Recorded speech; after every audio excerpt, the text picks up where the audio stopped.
Hello friends, 2019 വിഷുഫലം ആയില്യം നക്ഷത്രക്കാർക്ക് എങ്ങനെയായിരിക്കും നമുക്കൊന്ന് നോക്കാം.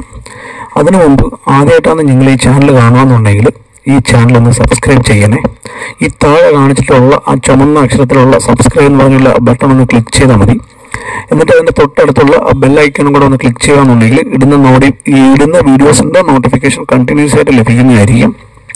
എന്നിട്ട് സബ്സ്ക്രൈബ് ചെയ്തിട്ട് നമ്മുടെ ബാക്കി ഉള്ള വീഡിയോസും കൂടെ ഒന്ന് കയറി കാണണേ. ആദ്യം നമുക്ക് വിഷു എന്താ നമുക്ക് നോക്കാം. സൂര്യൻ 12 രാശിയിലും ഓരോ മാസവും ഓരോ രാശിയിൽ സഞ്ചരിക്കും. അങ്ങനെ ഒരു റൗണ്ട് കംപ്ലീറ്റ് ചെയ്തിട്ട് മീനും കഴിഞ്ഞ് വീണ്ടും മേടത്തിലോട്ട് കയറുന്ന ആ ദിവസമാണ് നമ്മൾ വിഷു എന്ന് പറയുന്നത്. എല്ലാ വർഷവും ഓരോരോ പേരുണ്ടാവും. ഈ കഴിഞ്ഞ വർഷം മന്മഥമായിരുന്നു, അങ്ങനെ ഈ വർഷം എന്ന് പറയുന്നത് വികാരി വർഷം എന്നറിയപ്പെടുന്നത്. അതിൻ്റെ അർത്ഥം എന്താണെന്ന് പറഞ്ഞാൽ വ്രതം അവസാനിക്കുന്നു എന്ന അർത്ഥം. ഒരുപാട് വർഷങ്ങളായിട്ട് കല്യാണം നടക്കാതെ ഇരുന്ന് ശ്രമിച്ചിട്ട് നടക്കാത്തവർക്ക് ഈ വർഷം ശ്രമിക്കാമെന്നുണ്ടെങ്കിൽ തീർച്ചയായിട്ടും അവർക്ക് ഒരുപാട് പേർക്ക് കല്യാണം നടക്കാനുള്ള വർഷമാണ് വികാരി. അതാ ഈ വർഷത്തെ ഏറ്റവും വലിയൊരു പ്രത്യേകത. ഇനി നിങ്ങൾക്ക് ഞാൻ പറയാൻ പോകുന്ന കാര്യം എന്ന് പറഞ്ഞാൽ ഒരു 50% ഏകദേശം നിങ്ങൾക്ക് കറക്റ്റായിരിക്കും. ബാക്കിയുള്ള 50% അത് പോസിറ്റീവായിട്ടാണോ നെഗറ്റീവായിട്ടാണോ നടക്കുന്നത്, അത് നിങ്ങളുടെ ഗ്രഹനില നോക്കിയാലേ നമുക്ക് പറയാൻ പറ്റത്തുള്ളൂ. അതിന് നിങ്ങളുടെ date of birth, place of birth, time of birth അതുണ്ടെങ്കിൽ നമുക്ക് കറക്റ്റായിട്ട് പറയാൻ പറ്റും. പൊതുവെ ഈ വിഷുഫലം പറയുന്നത് 4 ഗ്രഹങ്ങൾ എടുത്തിട്ടാണ് പറയുന്നത്: ശനി, വ്യാഴം, രാഹു, കേതു. എന്തുകൊണ്ട് ബാക്കിയുള്ള ഗ്രഹങ്ങൾ നമ്മൾ എടുക്കുന്നില്ല എന്ന് പറഞ്ഞാൽ അതൊക്കെ ഒരു മാസം 1.5 മാസത്തിൽ കൂടുതൽ ഒരു വീട്ടിൽ ഇരിക്കത്തില്ല. നമ്മൾ കറക്റ്റായിട്ട് ഒരു വർഷം മൊത്തം ഉള്ള ഫലം പറയണമെന്നുണ്ടെങ്കിൽ സ്ഥിരമായിട്ട് ഒരു വീട്ടിൽ തന്നെ ഇരിക്കുന്ന ഗ്രഹങ്ങൾ ഉണ്ടെങ്കിൽ നമുക്കത് വെച്ചിട്ട് നമുക്ക് പറയാൻ പറ്റത്തുള്ളൂ. രാഹു ആകുമ്പം 1.5 വർഷം ഒരു വീട്ടിൽ തന്നെ ഉണ്ടാവും. പിന്നെ വ്യാഴമാകുമ്പോൾ 1 വർഷം, പിന്നെ ശനിയാകുമ്പം 2.5 വർഷം. അങ്ങനെയാകുമ്പം ഇങ്ങനെ ഉണ്ടെങ്കിൽ നമുക്ക് അതിനെപ്പറ്റി പറഞ്ഞാലേ അത് കറക്റ്റായിട്ട് വരത്തുള്ളൂ. ഇനി നമുക്ക് ആയില്യം നക്ഷത്രക്കാർക്ക് ഈ ഒരു വർഷം എങ്ങനെയായിരിക്കും നമുക്കൊന്ന് നോക്കാം. ആയില്യം നക്ഷത്രക്കാർക്ക് ഈ വരുന്ന ഒക്ടോബർ വരെ അവർക്ക് 5ൽ ഗുരു സഞ്ചരിക്കുന്നു. ഈ 5ൽ ഗുരു സഞ്ചരിക്കുക എന്ന് പറഞ്ഞാൽ 5 എന്ന് പറഞ്ഞാൽ മെയിനായിട്ട് പെട്ടെന്ന് നമ്മൾ ചിന്തിക്കുന്ന ഒരു കാര്യം എന്താണെന്ന് പറഞ്ഞാൽ കൊച്ചുങ്കൽ. അങ്ങനെ ആകുമ്പോൾ ഈ വരുന്ന ഒക്ടോബറിനകത്ത് വെച്ച് ഒരുപാട് പേർക്ക് ഈ ആയില്യ നക്ഷത്രക്കാർക്ക് കൊച്ചുങ്ങളില്ല എന്നുണ്ടെങ്കിൽ കൊച്ചുങ്ങൾ ഉണ്ടാവാനുള്ള ചാൻസ് കൂടുതലാണ്. എന്തുകൊണ്ടാന്ന് പറഞ്ഞാൽ ഗുരു അവർക്കിപ്പം 5ലാണ് സഞ്ചരിക്കുന്നത് വരുന്ന ഒക്ടോബർ വരെ. അതുവരെ ഉള്ള ഹാപ്പി, സന്തോഷം, ഫ്രണ്ട്സ് കഴിഞ്ഞാൽ 5 എന്ന് പറഞ്ഞാൽ തന്നെ എല്ലാവർക്കും അറിയാം പുത്രസ്ഥാനമാണ്. അങ്ങനെയാകുമ്പം പിന്നെ കൊച്ചുങ്ങളുടെ സ്ഥാനമായ ഫ്രണ്ട്സ്, ലക്ക്, പിന്നെ സ്നേഹം, ഇതൊക്കെ സ്പോർട്സ്, എഡ്യൂക്കേഷൻ, ഇതൊക്കെ എന്ന് പറയുന്നത് നമ്മൾ 5 എന്ന് പറയുന്നത് നല്ല സാറ്റിസ്ഫൈഡ് ആയിട്ടുള്ള ഒരു വെൽത്തും കാര്യങ്ങളെല്ലാം ഉള്ളതാണ് ഈ 5.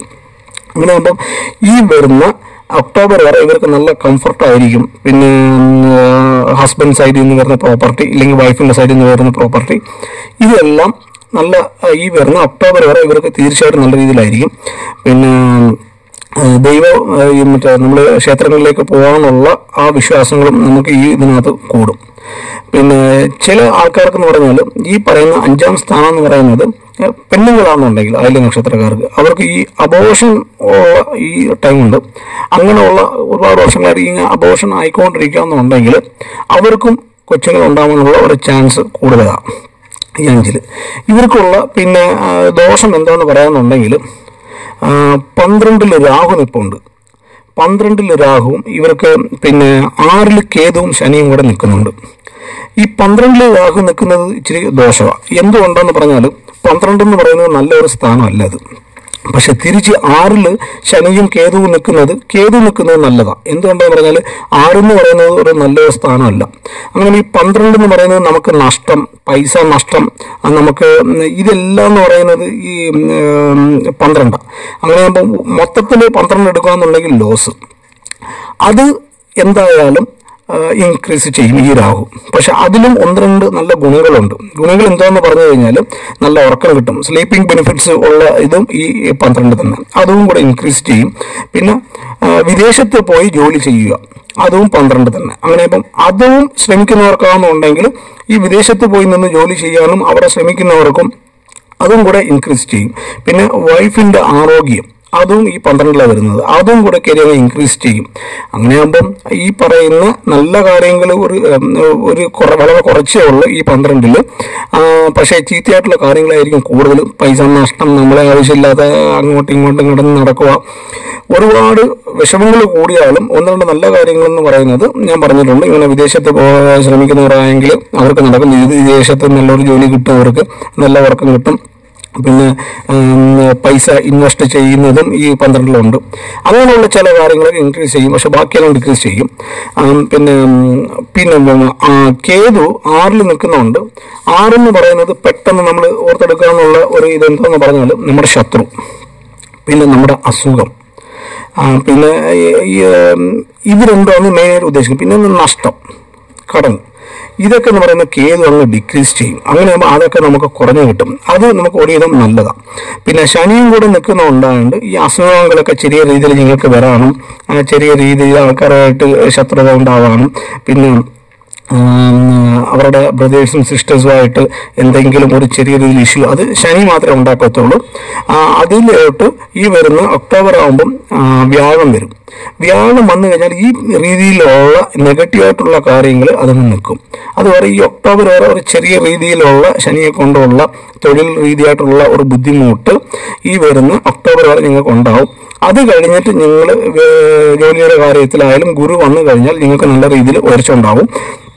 പിന്നെ ഞാൻ പറഞ്ഞ ഈ ഫ്രണ്ട്സ് ലോസും ഒരുപാട് ഇതൊക്കെ ഉണ്ട്. എന്നാലും നമുക്ക് ഈ ആയില്യം നാളുകാർക്ക് ഈ ഒരു വർഷം നല്ലൊരു പീരീഡാണ് നമുക്ക് പറയാൻ പറ്റത്തില്ല. എന്നാലും കുറച്ച് കാര്യങ്ങളിനകത്ത് ഇവർക്ക് കുറച്ച് നല്ല പീരീഡും ഉണ്ട്. പിന്നെ എന്തായാലും ലോസ് ഓഫ് മണിയൊക്കെ ഇച്ചിരി കൂടുതലായിരിക്കാനുള്ള ചാൻസേ ഉള്ളൂ. 12 രാഹു നിൽക്കുന്നുണ്ട്. പക്ഷെ കേതു വീണ്ടും ഇവർക്ക് 6 നിൽക്കുന്നുണ്ട്. ഈ ദോഷങ്ങൾ ന്യൂട്രലായി പോകാനുള്ള ചാൻസ് കൂടുതൽ. പിന്നെ 6 ഈ ശനി 6 നിൽക്കുന്നതുകൊണ്ട് തൊഴിൽപരമായിട്ട് ചെറിയ രീതിയിൽ ഒരു ബുദ്ധിമുട്ട് ഈ വരുന്ന ഒക്ടോബർ വരെ ഉണ്ടാവും. അത് വ്യാഴത്തിൻ്റെ ഒരു മാറ്റം വരുന്നതോടുകൂടി അത് നിങ്ങൾക്ക് നല്ലതായിരിക്കും. വിദേശത്ത് ജോലി ചെയ്യുന്നവർക്കും നല്ലൊരു പീരീഡാണ് രാഹു തരുന്നത്. ഇനിയും ഞാൻ പറഞ്ഞ കാര്യങ്ങളൊക്കെ ഒരു 100% നിങ്ങൾക്ക് 50% ഇങ്ങനെയൊക്കെ തന്നെ ആയിരിക്കും. ഇത് ഡിപ്പെൻഡ് ചെയ്തായിരിക്കും നിങ്ങൾക്ക് ബാക്കിയുള്ള കാര്യങ്ങളെല്ലാം നടക്കുന്നത്. അത് പോസിറ്റീവായിട്ടാണോ നെഗറ്റീവായിട്ടാണോ നടക്കുന്നതെന്ന് പറയുന്നത് അത് നിങ്ങളുടെ ഗ്രഹനില നമുക്ക് നോക്കിയാൽ നമുക്ക് പറയാൻ പറ്റത്തുള്ളൂ. ഓക്കെ ഫ്രണ്ട്സ്, ഇനിയും ഇതിൻ്റെ റെമഡീസും കാര്യങ്ങളൊക്കെ ഞാൻ ഇടുന്നുണ്ട്. അത് നമുക്ക് അടുത്ത വീഡിയോയിൽ കാണാം. ഇനിയും നമ്മുടെ ഈ ചാനൽ ആരെങ്കിലും സബ്സ്ക്രൈബ് ചെയ്തിട്ടില്ല എന്നുണ്ടെങ്കിൽ അതൊന്ന് സബ്സ്ക്രൈബ് ചെയ്യണം. ഓക്കെ ഫ്രണ്ട്സ്, അടുത്ത വീഡിയോയിൽ നമുക്ക് കാണാം.